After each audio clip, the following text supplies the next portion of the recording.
And Richard, you are fuming. You and I have been speaking about this for months, by the way. The consistent attacks that we've seen on the Federal Reserve, not cutting fast enough, the rhetoric against him. But this is unprecedented. This is something I did not see coming. Just explain the gravity of what we are seeing here. The central bank was set up with a whole raft of statutes, appointment terms for independence, so that you don't get political interference. What Donald Trump has done, and he does have the right to fire a Fed governor for cause. But there's no, what's the cause here? Well, not only it hasn't been defined. Right. It hasn't been defined by the Supreme Court yet as being whether the cause has to be, usually it means gross misconduct. Right. And usually gross misconduct in your job, not outside your job. That's reputation. Which is what they're arguing. And they're saying, but here's where the whole thing, we've just gone into Alice in Wonderland territory. Within the last couple of hours, the US Treasury Secretary, Scott Bessent, at the cabinet meeting said specifically, I think you've got the exact words, he said, in fact, I've got it here. I've got it here. The Federal Reserve's independence comes from a political arrangement. In fact, I'll do one better. We have the sound. Let's have a listen listen. To it. The Federal Reserve's independence comes from a political arrangement between itself and the American public. Having the public's trust is the only thing that gives it credibility, and you, sir, are restoring trust to government.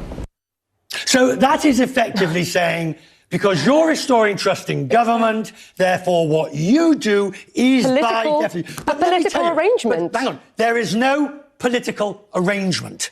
The Scott Bessent says the independence comes from a political arrangement between itself and the American public. Now, the only thing Scott Bessent should have been saying there is, Mr. President, the Federal Reserve is independent, and under the independence, you are entitled to do what you've done because of course. But he didn't. And the fact that he didn't tells you what? Oh, it tells me that they're going for it. The credibility of the Federal Reserve is now starting to be picked away at like threads, like a woolly sweater on a nail. It's starting to unravel because not only have you now got the Treasury Secretary refusing to say that it's independence, you've got the president electing the weakest of possible cases, maybe no case at all, to fire somebody. This is going to end up in the Supreme Court, and the Supreme Court is going to have to decide whether this is for cause. Is this grave enough? And in the process of doing this whole rigmarole and shenanigans, the Fed's credibility is questioned.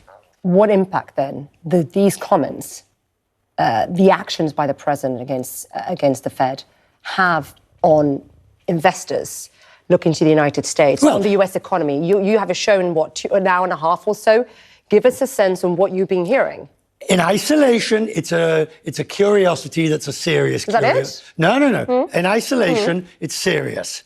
Taken with the firing of the BLS woman, who then you've put somebody in that job who's basically a yes man for the president. Taken that, along with all the inspectors general that's gone, you are ending up with a government that is basically going to look like a banana republic. You're going to end up with people put in place not because they are qualified, but because they have only one test, which is the test of fealty and loyalty to the president. And today's shenanigans, Scott Bessent should be ashamed of himself for what he just said at the cabinet meeting, because the only words he should have said are, Mr. President, you are entitled to do this, and the Fed is independent, and you have acted within the law. Not this nonsense of the Fed's independence comes from a political array. Why? A question for you. I know we're wrapping up. Where are the other voices within the Fed? Why are they not saying anything? Because it's not really up to the Fed anymore. This has now moved to the other side of the equation. The core question related to that is, where's all the Republicans on the House, on the Senate committees? Where's all the former Treasury Secretaries, Republicans, saying no? Where are all the critics saying, stop? This is dangerous. You're playing with nitroglycerine when you play with the independence of the Fed, the largest debt market in the world. Incredibly striking, these comments from Scott Bessent. Richard, I know you'll have more on your show. Appreciate it. Thank you. Thank you.